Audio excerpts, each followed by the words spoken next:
Sneakers and Cleats, the podcast. Welcome back to the Sneakers and Cleats podcast. It is Monday, February 5th. This is episode 73. I'm Matt Roy, joined by Don Harris, Chuck McKinnick, for people who don't know, and this might be your first time. Chuck been here for 30 years or so, and Don been here like 34 years. So we're all just a big happy family here. We're old. Ich bin alt. I'm on like 2. So here we go. Number 73, we always start with our number game. Because we are on episode 73, we will emphasize number 73. When I think of 73 in sports history, I always just think of Barry Bonds and the home run record. Even though it might be tainted, might be being the relative term. It is tainted. However, whenever I think of the number 73, that's the first thing that comes to mind. Tainted or not, the greatest single hitting exhibition for an entire season ever known to man, and will probably, because it was probably tainted, never be replicated again. Yeah, I mean, that's one of my first like core sports memories. Is like 01, Barry Bonds hitting 73 home runs, and it was just one of the things that I remember the most. We'll get into It was disgusting is what it was. We'll get into a steroid conversation at some point this summer, I'm sure, when we have some downtime and we don't have a lot. Think of Larry Allen. Yeah. The Hall of Famer. Now, Ralph Neely was a great Cowboy who also wore 73, but Larry Allen surpassed him many, many times over, including the great rundown on the interception return on Monday Night Football against the Saints, where he 350 pounds chasing down a corner that thought he had a pick six. Yep. I mean, Larry Allen, one of the best offensive linemen of all time, probably in the upper echelon of them. From? Just answer the question. I don't know. I want to say somewhere mid-Atlantic. No, West Coast. Oh, really? Sacramento State? You're in the ballpark. Fresno State. Sonoma State. You could have given me 3 hours. I wouldn't have guessed Sonoma State. Mainly because I Probably didn't know that it existed. Probably the last of the great Gil Brandt diamond in the rough finds. Damn. R.I.P. Gil Brandt. Amen. Good man. Other 73s, Joe Thomas and Marshall Yanda, two of the best offensive linemen of my era, at least. Joe Thomas, probably he's going to walk into the Hall of Fame and probably one of Cyber Bob's favorite players of all time, the Browns fan that he is. Joe Klecko, just went into the Hall of Fame, another good offensive lineman. And then Dennis Rodman, I don't even know if you knew this. He's the only player. Defensive lineman. One of the best rebounders of all time. Dennis Rodman, he was the only player ever to wear 73. He wore it for one season after his stint with the Bulls with the Lakers. So. We were just talking about him last night and all the fun we had when he was here in terms of chasing and staking out. And remember the whole Madonna thing? Wasn't it like half a season that he was here? No, it was longer than that. It was longer than that. It seemed like right 10 after years. the day he walked in the door till the day he left, he was a nightmare. Right after the Pistons, right? He was between Pistons and Bulls, and then the Bulls traded for him. Yeah, the Bulls got him from San Antonio. The weird thing is that he was really, really friendly and really nice if you could get him to talk. But other than that, it was a 3-ring circus, pretty much 24/7. They had so much trouble with him, right? Avery hated his guts because he was such a distraction. That was the team that finished with the best record in the NBA, should have won the championship, lost the first 2 games of the Western Conference Finals at home to Houston, then went and won the next 2 in that great series where Akeem Olajuwon beat up on David Robinson. But leading up to that series, Dennis was such a nightmare with Madonna in Utah. She was all the different problems that he had. The motorcycle, was it a wreck or he got pulled over or whatever? We get called at 3 o'clock in the morning that he was being magistrate's office, all this stuff chasing him. And I'll never forget. I can tell this story now, I think. Bob Hill was the coach. Pop was the GM. And it's game 6 in Houston, pregame. I'm doing my 5 and 6 o'clock live shots, and I'm on the court. And Pop is sitting on like the second row behind the basket. Nobody's in the gym hardly, except people warming up. So I go over and sit down, and I'm sitting there talking with Pop before the 6 o'clock live shot, whatever. And no matter how this series is going to turn out, I just decided to ask Pop. I said, so is it safe to say, based on what Avery had told me about, how he hated his guts and what a distraction he was. I said, is it safe to say that Dennis isn't going to come back next year? And Pop goes, Donnie, mortgage the bleeping house. That's a good one. 95? 90s. Yeah, 95. 95? Because that was the year. That was one of the Michael absent years, right? That was one of the years that Houston won the championship. That's right. And I just remember Bob Hill telling a story of Dennis missing a playoff game and coming to him and saying, "Bob, I can't play tonight." "Oh yeah, Dennis, why?" "Because I had a certain part of my body pierced and it got infected." That was Dennis. I mean, that's what we were dealing with. You think we were dealing with that stuff just from the outside. Can you imagine dealing with this, a playoff game, and he comes to you with that? And I won't repeat what the body part was. I think we can all guess. think we know. I think we can all guess. The type of stories you only get on Sneakers and Cleats, ladies and gentlemen. Absolutely. All right. Also in 1973, Dolphins beat the Redskins to cap off their undefeated season. O.J. Simpson became the first player in NFL history to rush for 2,000 yards. That was a big deal. Been beat a couple times. He was also the American Sportsman of the Year, I believe, Male Athlete of the Year that year. And the Major League Baseball instituted the designated hitter in the American League for the first time. Ron Blomberg was the first player ever to take an at-bat as a DH. He walked with the bases loaded and got an RBI. Never had his card. No, I'd never heard the name before I started looking it up today. So, all right, let's get to some actual action. We got some football to talk about, a lot of coaching changes in the NFC East that are going to make everything, as Don would say, juicy. And Devin Vassell, I want to get to first. We got a lot to talk about with the Spurs. They're about to go on their rodeo road trip and all that stuff. But I want to talk about Devin Vassell first. Friday night was really disturbing. Disturbing is probably not the right term to use, but disturbing in terms of basketball. When you see that the Spurs were up on the Pelicans pretty much the entire game. Then they go down a little bit in the third, as they normally do. They storm back. They take a 6-point lead in the fourth quarter. And then they go down by 1 with just about 4 seconds left. And the play that they run to try and win the game is designed to go to Victor Wembanyama. He's wide open, cutting to the basket off a pick and roll. And instead, Devin Vassell takes a 30-footer and clanks off the rim, and they lose the game. And you went off on Twitter, Don, and I know that I had similar feelings that you did. What was going through your head when you saw Devin Vassell take that shot? It wasn't the shot. You know, it was the post game when I wanted to hear what he was going to say afterwards. And first of all, we heard Pop, when asked point blank by Tom Osborne about the play, he drew up a pick and roll with Wemby rolling, and Tom said, "Is that the shot you wanted?" And Pop goes, "Well, yeah," because he wasn't going to throw Vassell down under the bus. And he goes, and he caught himself and went, "Well, we'd like to throw it to the rim and dunk it, but that's the shot we got." So, okay. So Pop didn't like the shot. So I looked at the replay again. He's wide open. Wide open. And Devin forced the shot. So Devin says, this is what bothered me. Devin says, "Yeah, he called the play where me and Vic were supposed to play off each other, but my defender backed off, and I had a good look at it, and I take it every time." Okay. You take that shot every time. It was really deep, and he had a good game. It was a 30-footer. It was contested. The guy did not back off. Vic was wide open, and it just goes back to my theory all along that Devin sees himself as option one,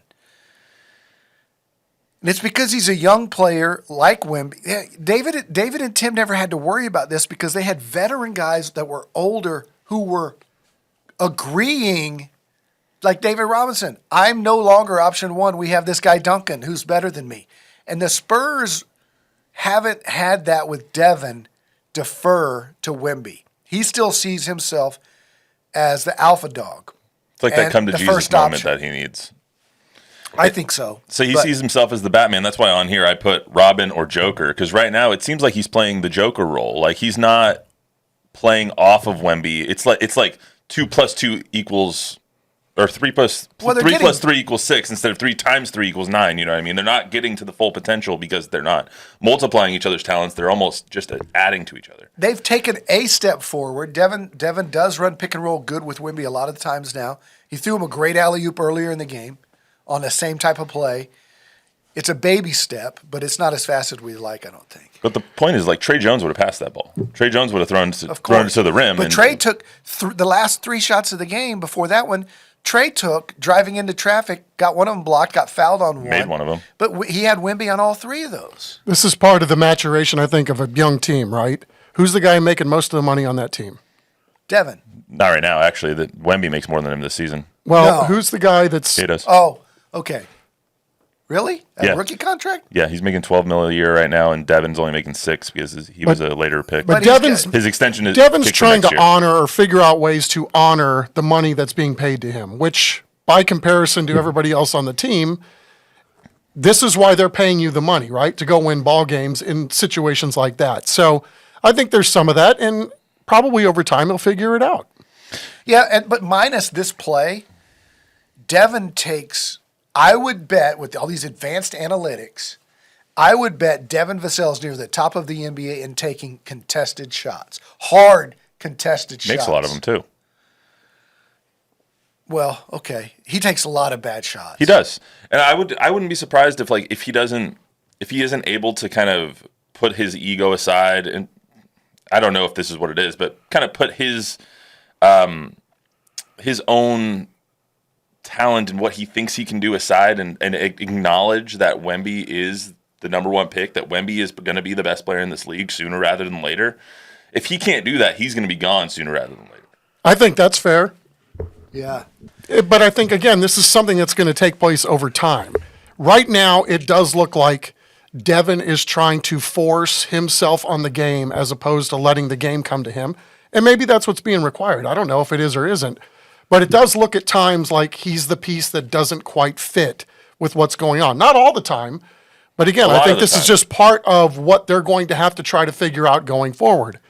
I've said it once, I'll say it again. It's easier to watch now than it was. It's still not great, but it sure as hell is a lot better than what we saw the first 6 weeks. It is, and seeing a game with the Pelicans come down to the wire like that, I was on the edge of my seat while I was sitting there cutting highlights and stuff, just seeing who was actually going to win that game, and it was a really good, high-quality basketball game.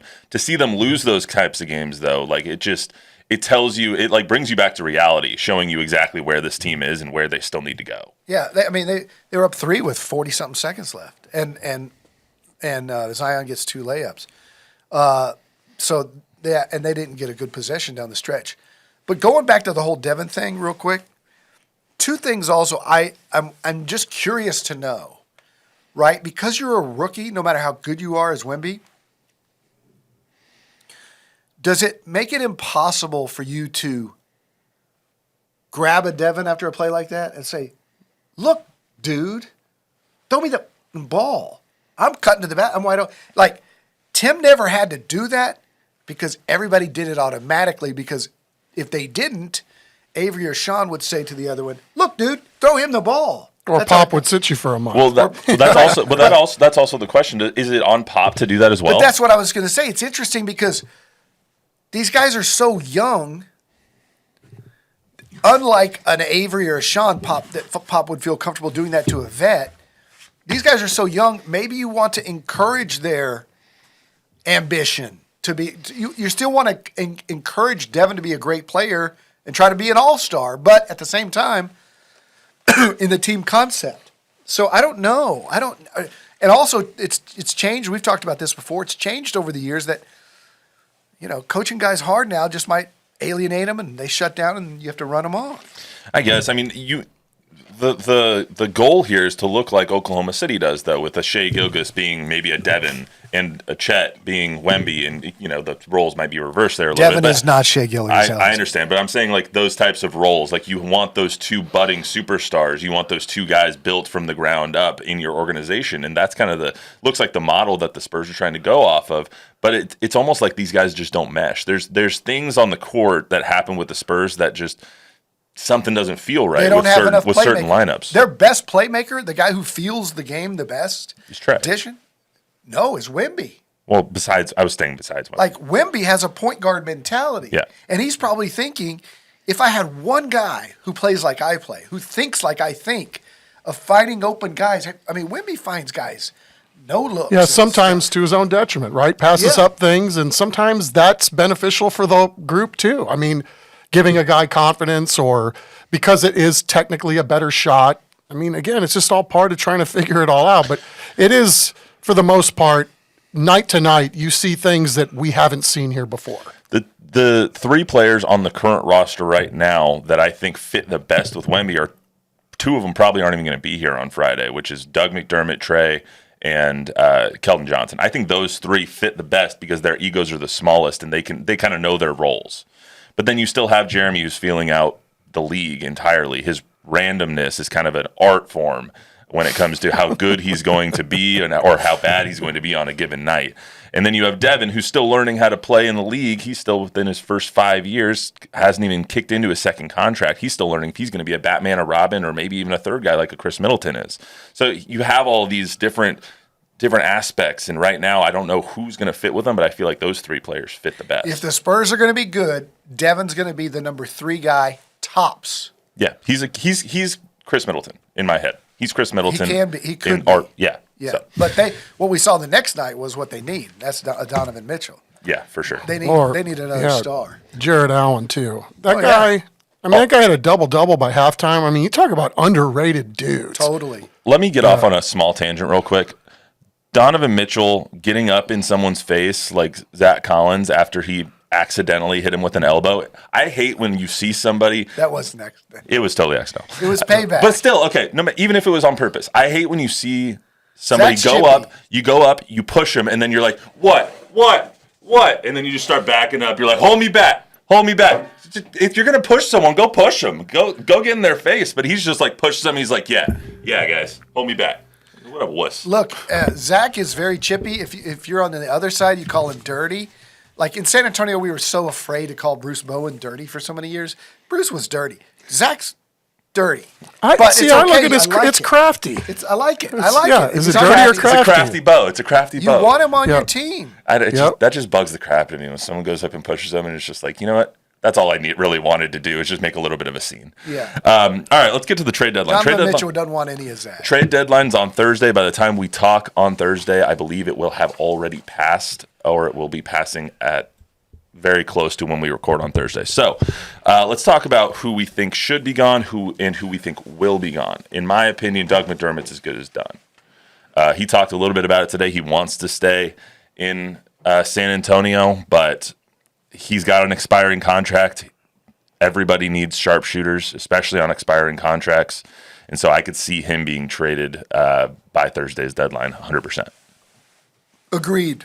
He has a reasonable contract, and a contender could really use his 3-point shooting. And Yep. if he's not coming back, the Spurs will move him now. But they may have plans for him down the road. Depending, I mean, you're not going to just take some random second rounder for Doug. I don't know if they have plans for him going forward. But he's very much in that Jakob Poeltl range. Yeah, you have to believe in this day and age that somebody that's going to get traded is somebody who's in the rotation, right? Teams don't necessarily trade for the 10th or 11th or 12th guy on the bench anymore.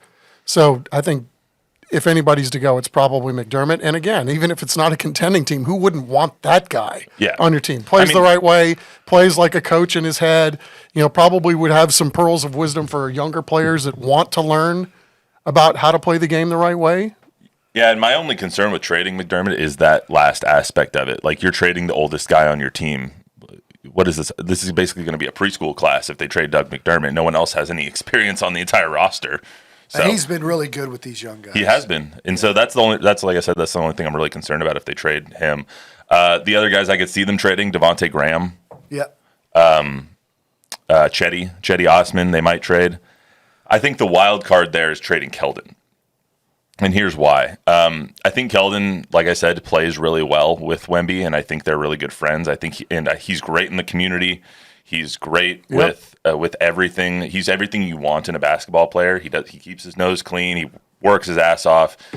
I think he could get the most return out of all those guys. He better get, yeah. I mean, he's also the second highest paid player on this team. Actually, he might be the highest paid player right now, but next year he would be the second highest paid player. I could see moving. I don't want him to, but I could see them You're moving on. not going to get a from Keldon. first-round pick for him. Yeah, you would. You'd think? get it in a couple of years. They'd throw you like a 2027 first or something like that. I would like to see. I mean, I don't want to see Keldon traded, but if you moved him, I think you could move him for just position for that point guard that sees everybody. That's not an all-star, but a decent player. If somebody needs a little physical toughness and wants to trade for somebody like Keldon, do they have a point guard that's maybe their second teamer that the Spurs could use in the future as a backup? That's what I was going to ask. Do you see the Spurs maybe acquiring somebody, whether that's a backup, whether that's someone that might be a rotation player next year, whether that's someone who might be in the starting conversation for next year, or is it just kind of expiring contracts only, let's get them off the books and rebuild in the offseason? I don't know what they're thinking. Yeah, They've got a plan, but so far it's been pretty secretive because they're not anxious to pull the trigger. And really, as frustrated as we all are wanting them to win, it's probably the smart move. Wemby's not ready to win yet. These guys are so young. Sohan's not ready to win yet. They just hang on to those poker chips. Something's going to happen, just like it did with Phoenix when they were able to get Durant. There's going to be somebody somewhere, a Devin Booker. I keep using his name. I don't know why. I don't know either. Young, I would love Devin Booker. a Devin Booker, a Donovan Mitchell type superstar is going to want out somewhere, and Wemby's going to be an appealing person to go play with, and Pop is going to be an appealing coach to go play for, and they're going to go, I go to San Antonio to play for Pop and Wemby, and it's Donovan Mitchell, and you have 13 picks. You have 5 number ones you can give them, and a Keldon Johnson or a Devin Vassell, and they go for it. Chuck? Yeah, it just doesn't make a lot of sense at this point. I mean, what are you going to do? Win 5 more games? I mean, what literally does it matter at this point? Well, so why would you do anything to clog up your books? Yeah, it's building for next year. And then the thing that we don't have to talk about here, obviously, because it's hasn't happened yet, but the new collective bargaining agreement kicks into place this coming off season. So it's all these restrictions on like player movement and the amount of money that teams can take on, which is going to just destroy those Golden State Warriors and Lakers teams that like love adding in the off season, but now can't unless they just completely destroy their books in the coming years. So it's another thing for another day. But Rodeo Road Trip coming up. Since you two have been here a long time, I want to get your favorite Rodeo Road Trip story. I don't know that any one in particular comes into mind, but, it used to be, back when I was a kid, you'd go on a rodeo road trip for 9 games, and you'd be 7-2 when you got back, and the team was galvanized, and it was a razor going forward towards the playoffs. Now, wouldn't you be happy if the Spurs got 2 out of those 9 wins? Oh, yeah. I mean, that would be, to me, a huge victory if they could find a way. Undefeated one year. I think they went undefeated one year. I wouldn't be surprised. But it was just automatic where you were thinking it was going to be 7-2 every single time. It was the month in the trip where they kind of dined together, came together, as Chuck said, and then marched. They'd go 16-0 or something. It was also on the rodeo road trip in Cleveland was the famous Avery Johnson Malik Rose fight where they tore down the. I don't know why I don't remember that. Okay. Quick story. It's not the butter knife. For people who don't know, in San Antonio, the Stock Show and Rodeo takes over the formerly AT&T Center, now is the Frostbank Center. So the team can't play a home game for a month. So they lose on the road in Cleveland. Terry Porter is the backup point guard. Avery's the starter, but Porter's getting more minutes and had played more minutes. And the media was led into the locker room after the game, and the whiteboard was destroyed into 50 pieces on the ground, and people had heard a skirmish outside the door. And years later now, people tell the story, Sean Elliott tells the story, is Avery went into the shower and he was in there by himself. And he was basically just ranting, "This is my team." I was really hoping you were going to do the invitation. This ain't no Terry Porter's team. This is my team. Blah, blah, blah. And Steve Kerr was looking at Terry Porter, and Steve Kerr was like looking at Malik, and he goes, somebody's got to shut him up. Like David's like, I'm not talking to him.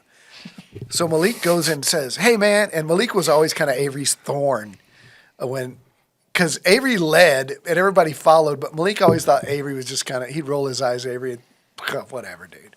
And so Malik goes in there to shut Avery up, and Avery attacks him, just comes running at him, and they start rolling around on the floor in the locker room, butt naked. I was about to ask, is he still ass naked or what?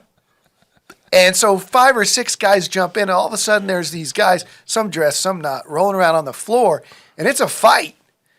And the fight ends by Sean saying, "Hey, hold on, whose is on my leg?" somebody's junk is on my leg. And it broke up the whole fight because everybody starts dying laughing. And that's the most famous rodeo road trip story. Oh, so we've got piercings and then we've got story. Yeah. There you go. I was going to put all this in a book someday, but it's now it's immortalized forever. yeah. I don't even know how to. You know what? I'm really glad I asked that question. I'm glad you told that story. I think I needed to hear that today. What year was that? I don't remember. It was early 2000s. Did we ever find out who it was? No. I don't think we want to know. All right. Anyway. I don't really know where to go from there. I didn't say it. Let's put this on a podcast. It's on a podcast. It's on YouTube. It's not on broadcast. FCC. Yeah, we'll be fine. I don't know. YouTube bans for less. I'll click the This button. is not the clip you're going to put on Twitter. It's too. absolutely the clip I'm going to put on Twitter. It's going to be, I'm going to click the not for kids button on YouTube when we post it. Okay. Anyway, some interesting coaching hires in the NFC East. Real quick. So Dan Quinn now the head coach of the Commanders. He hires Cliff Kingsbury, the former Texas Tech, A&M and Houston coach, to be his OC. He brought Joe Witt with him, who is the cornerbacks coach, DB's coach for Coach McCarthy in Green Bay for like 9 years, and then was the Cowboys coach for the last 3. They got Kellen Moore in Philadelphia.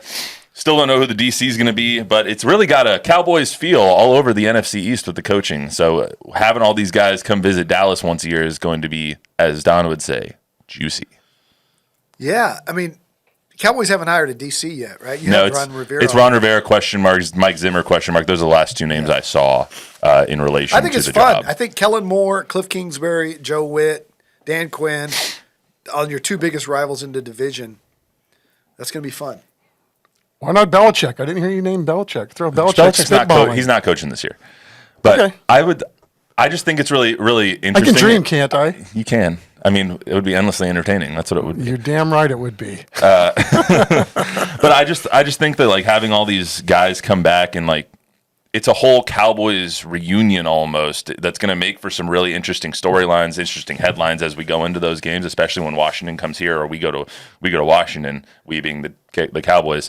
So I just think that like seeing all of those get to those destinations was really interesting, and it's going to make for some sweet games this year.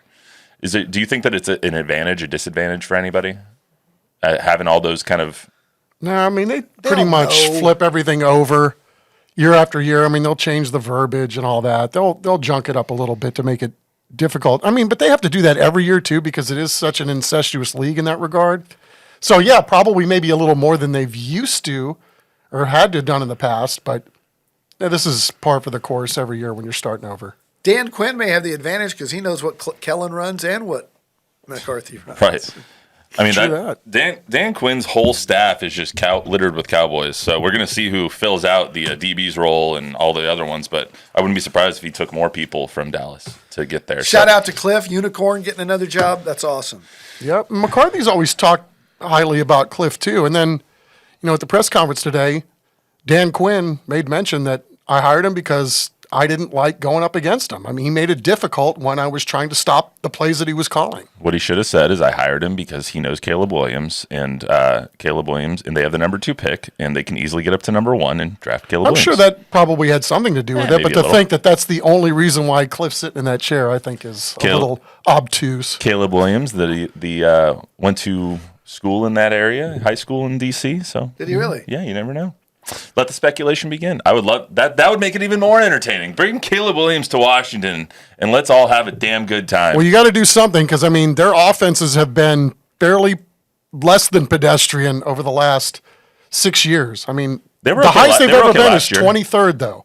They've never had higher than a 23rd ranked offense in the last 6 years. They also had Sam Howell last year. So, all right, That's all we got for you on this edition of the Sneakers Cleats podcast. We'll be back on Thursday. Full Super Bowl preview while these guys are doing the Super Bowl of caring, pun intended. So we got a lot going on Thursday, just 6 days away from the big game. Remember, download, rate, review, subscribe, give us a 5-star rating, tell a friend, tell an enemy, unless you didn't like Don's story. That way, don't tell anybody. We'll see you right back here on Thursday. Until then, everyone have a good week. What's going to happen when that gets out? It'll be fine.